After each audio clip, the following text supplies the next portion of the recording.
Hello, this is Ava Stammer and you are watching CMM9. So, what do you think of when you hear the word Renaissance? You might think of turkey legs, jousting, mythical creatures, jokers entertaining the king, people throwing tomatoes, and life is just always bright and happy, right? Well, of course, some of this is true, but the Renaissance was so much more. The Renaissance was the period between the 14th and the 17th century where new and exciting things and people were being discovered and invented between different cultures and beliefs. Some of the biggest evolutions during this time were the human philosophy, painting and sculpture techniques, and literature. So, we're going to be talking about a couple things. So, let's start out with fashion. If you ask me, fashion during the Renaissance was the worst part of this time. I mean, obviously excluding the fact that people were still being beheaded, but let's dive into a few looks.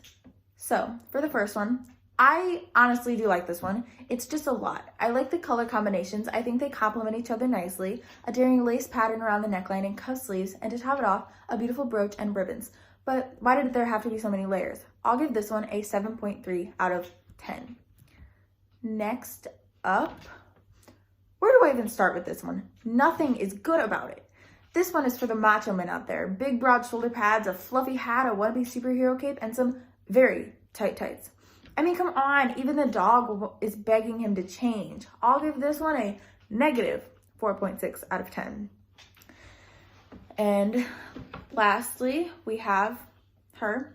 Everything about this one is a no. There is nothing complimentary about this outfit. Between the color combination and the texture and pattern mixtures, aside from it being ugly, it is just completely unflattering. From the plunging neckline to the low waist, I'll give this one a 3.2 out of 10. Next up, we have social classes.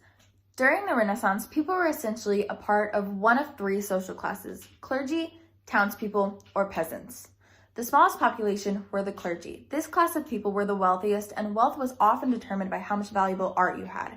Clergy benefited from the Renaissance mostly by simply enjoying their wealthy lifestyle and luxuries rather than struggling and working. Townspeople were considered the middle class. This class consisted of patricians, burghers, shopkeepers, artisans, guildmasters, guild members, and lowest paid were the unskilled workers. Peasants were the lowest class of people, but also the majority during the Renaissance period. They were uneducated and most often were farmers. Peasants did slightly benefit from this period because many became legally free, started earning an income, and learned new skills, such as reading. So did you hear about that crab that could paint? Well, there was this crab that people taught how to paint. He eventually got better and started painting these Renaissance-like paintings. His name was Leonardo da Vinci. Ha ha ha. Art during the Renaissance flourished and brought to the surface three of the most influential artists of all time: Leonardo da Vinci, Michelangelo, and Raphael. It was a major turning point in art, and there were a lot of,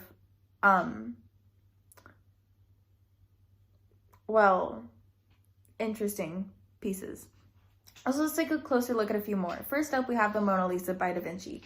Obviously, this one's a classic. I love the dark, rich colors, how smooth her skin is, and the stunning background. But the only reason I'm taking off points is because, well, what is her facial expression? Her eyes and eyebrows are giving me sadness, but she still has that slight smirk on her face. I'd call her Monday Lisa. I'll give her an 8.7 out of 10. And next up, we have The School of Athens by Raphael. This is my favorite piece that we have included. All of the beautiful pastel colors, it reminds me of a Wes Anderson film. But it makes me wonder, is this really a school? Why is it just adults standing around talking? I'll give it a 9.4 just because it confuses me. Next up, we have The Discovery of Bacchus. Wait, who chose this one? Kelly, was it you? They're all naked. Don't show the children. Next up, we are going into trivia. Which main characters are named after these Renaissance artists?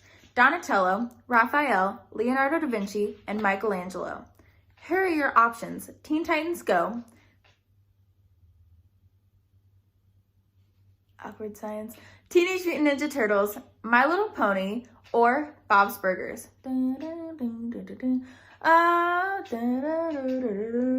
Well, if you guessed Teenage Mutant Ninja Turtles, you were right. The crime-fighting turtles' names are Leonardo, Michelangelo, Donatello, and Raphael.